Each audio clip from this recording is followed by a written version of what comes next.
Hey everybody, this is Jiraiya. Welcome to my Caped Crusader review. Now, I want to start this video off by saying, hey everybody, I see all of you guys, all the viewers, all the subscribers. I just want to say thank you so much for supporting me.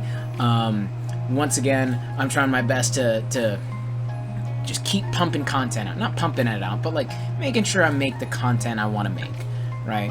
So, that being said, the Caped Crusader, right?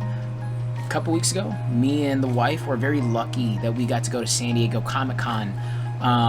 Thank you, Ari. You know who you are. Love you, buddy. Can't wait to go next year. But we got to see the panel. We got to see the first episode, hear the cast talk about it. You know, my first impression overall, I was so excited. I was so ready, so giddy to see more, right? Because it just left me wanting. And, this week I was finally able to sit down and really watch the show and really absorb it. And I just, for me, as I watched it, the more I realized it just kept leaving me wanting more, but not in a sense of, ooh, burp. I'm drinking a Diet Dr. Pepper, so burpy burps. But left me wanting more, as in there was a lot on the table that they could have had, and a lot of potential that was honestly, in my opinion, very slept on, very lost, right? Spoiler warnings ahead from right here, but I feel like the pacing of the story was very rushed, both in the characterization of the villains and their motivations, as well as the overall, overarching theme, or not theme, but overarching story of the entire series in season 1.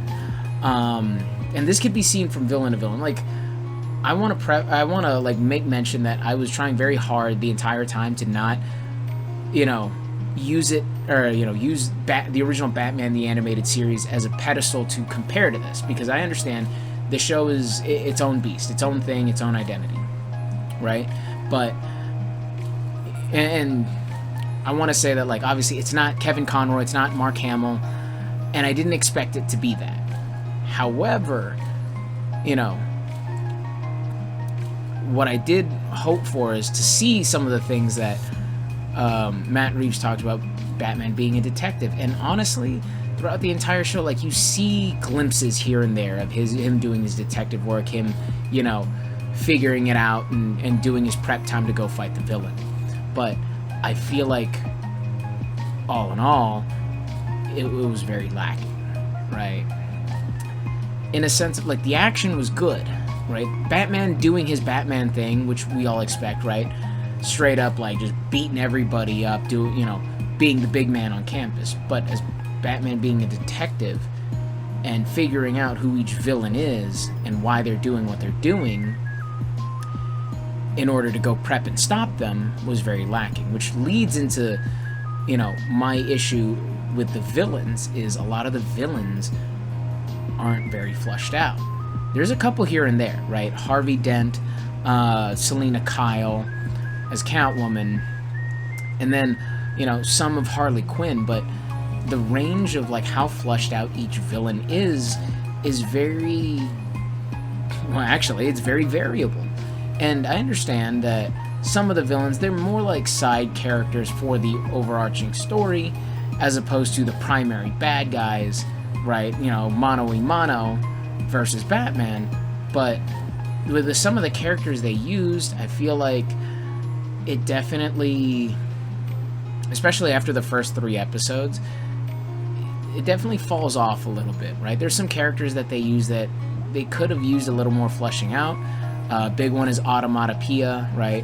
Harley Quinn, I thought, had a lot of potential, especially since we weren't going to see, in my opinion, and I knew this going forward, we weren't going to see the Joker till the very end. I already knew that. Like, when I saw him at the end, I was like, oh, there we go.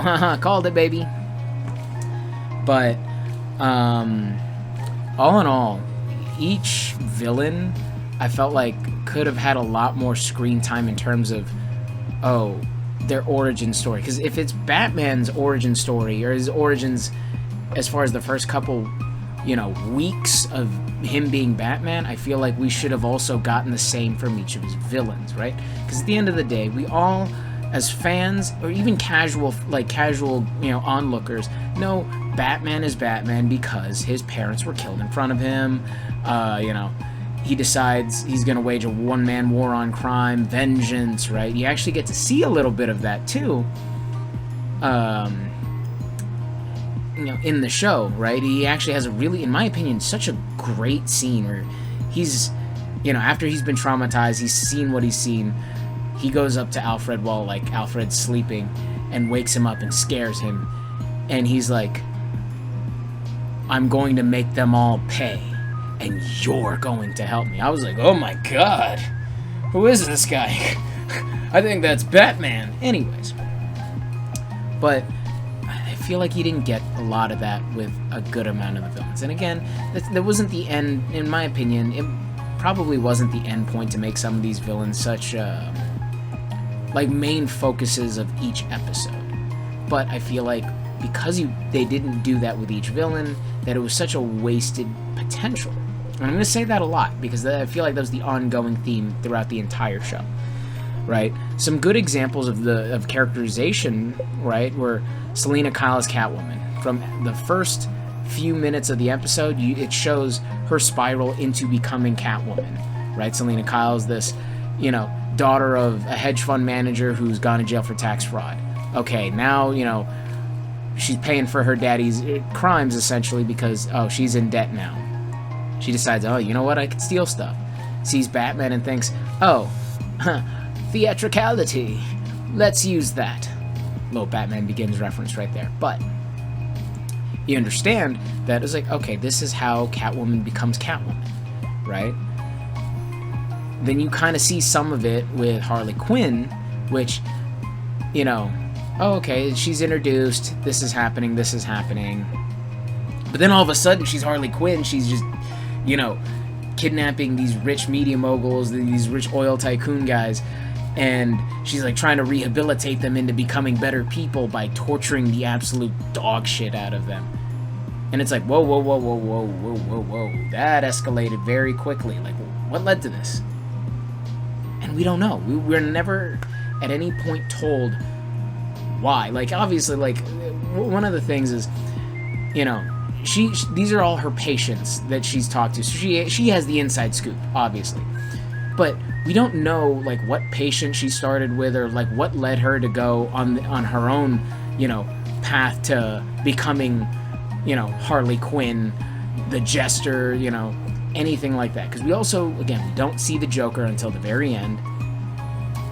And so it's such a different character from what we're used to. I don't necessarily have a problem with creative differences of a specific character, but you don't understand her motivations, you don't understand where she's coming from, so when it shows where she's at, you almost like, whoa, why is this happening? Like, what is this, right? During the panel at Comic-Con, Jamie Chung, the voice actress for Harley Quinn, said she suffers from a lot of first-generation Asian American trauma. So that made me very curious as to, like, hey, what did happen? Like, hey, is she's first-generation Asian American? Like, was she picked on as a young kid? Were there racist issues going on? Obviously, it's like a 30s version of Gotham, so that probably did happen. But we don't see any of it. We don't hear any of it. It just is, right? And then you get characters who, they're essentially relegated to tools of, the story, where it's like automatopoeia. His whole thing is he's a serial killer who targets non-superpowered superheroes, right? Batman, Green Arrow are the big ones. And he's kind of just a normal hitman, right? The mob hires him to take out Commissioner Gordon's daughter, basically, right? That's it, though. Like he gets taken care of, he does his little bang, bang, boom things, and that's it. We don't see much of him after that. And, it's an ongoing theme. Like, yes, I understand. Every villain gets their one shot in most of the episodes, and that's fine. The animated series did the same thing. But I feel like in the time that the animated series did have per episode, we learned a lot about what made every character tick. And with some of the characters, man, I have no idea what's going on with them. Like, they just happen to be there. They happen to be threatening, and then Batman goes in, bing, bang, boom, takes care of them, and it's done. Right? For me, that was the whole overarching story. And even then, like, most of the characters remain largely static. Like, there's not really a lot of huge character development for a majority of the characters, Batman included, right? Yes, obviously Batman is generally going to be Batman from beginning to end. You rarely ever seen questioning what he's doing, but it sucks that, like, other characters aren't given that same, or aren't given, good treatment as far as, like, what leads them into becoming this. Like, Harvey Dent's probably the only one, right? Once again, spoilers. It's a slow burn into him becoming Two-Face, but even then, it just feels like it's just tidbits here and there, which leads into it being a slow burn, but we don't really get too much out of it. Like, if I had to make a comparison for Harvey Dent as a character throughout the entire show, just go watch the Dark Knight movie, and that's basically what happens, except in the end, instead of just remaining a villain until his death, he tries to save Barbara Gordon from getting shot.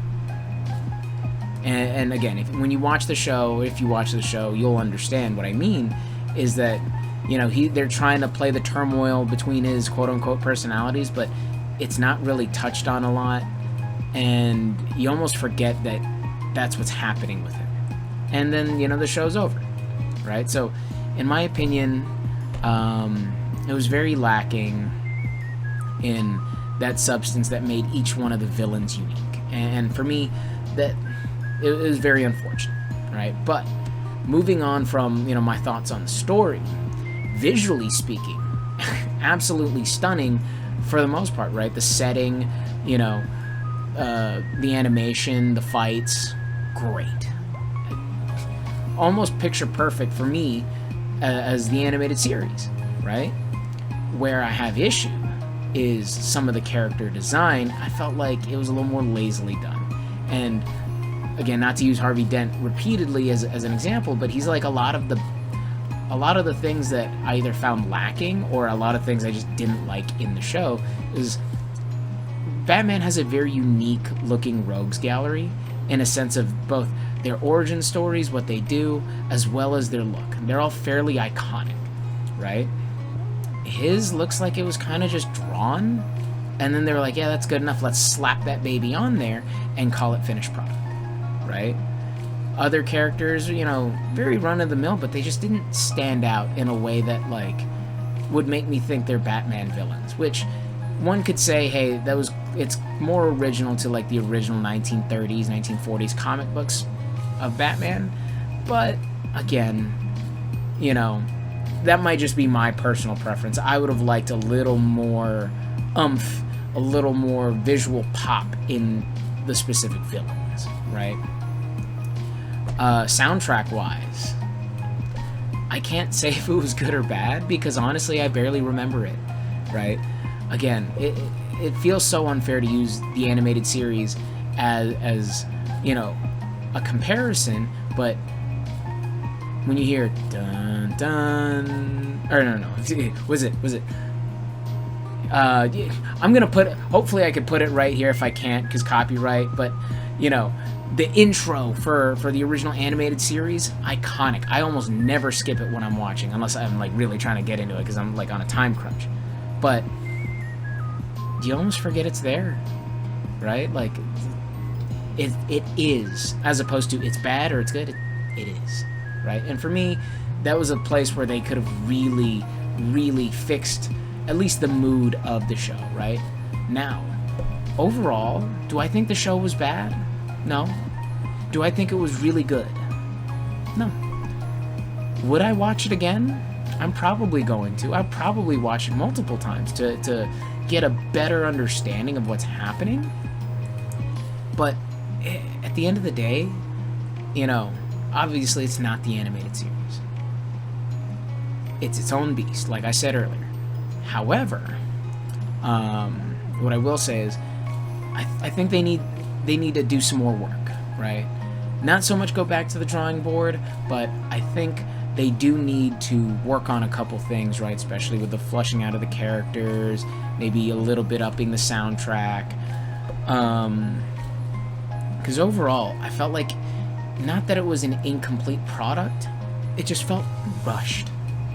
And I think that was the most unfortunate part for me, because I was very excited to see what they were going to do with the show, right? You know, I think a lot of the things they did with Batman as a character, they were good enough, but could they have been better? I think so, right? I know a lot of the things I've talked about were the villains, because that was for me where a lot of the issues stemmed from, but it's not like, you know, Batman as a character was all that amazing as a character at the end of the day. But again, that's neither here nor there, right? Overall, my impression was it was passable. It was good enough, but it could have been better, right? If I had to rate it, 6.5, 7.25 if I was in a really good mood. I wanted to like it more, but if we're being completely honest, again, I just found it lacking, right? It was a fun time while I was watching it. Am I looking forward to season 2? Yes, I am. I'm probably going to watch it. I'm probably going to watch it a couple times. Once again, because my opinion might change. I'm not so set in stone every time I watch something. I might change it from day to day, from month to month, week to week, year to year, right? I may come back after season 2 and think, okay, like this is so much better than it ever was. But again, you know, that's a issue for future EJ, for future Jiraiya, right? So, you know, once again, guys, I know I just kind of threw my whole thought bubble right into you guys' faces, but I appreciate that you guys, if you stuck around this long to watch this video, thank you so much. I plan on pushing out more content soon. A couple things I'm working on, a couple things I'm reading, watching, so that I can keep pumping out these YouTube videos for you guys. So once again, thank you so much. Again, I appreciate the support. So, you know, if you guys had a good time, you know, feel free to hit that like, share, and subscribe, baby. So, Jiraiya, outie.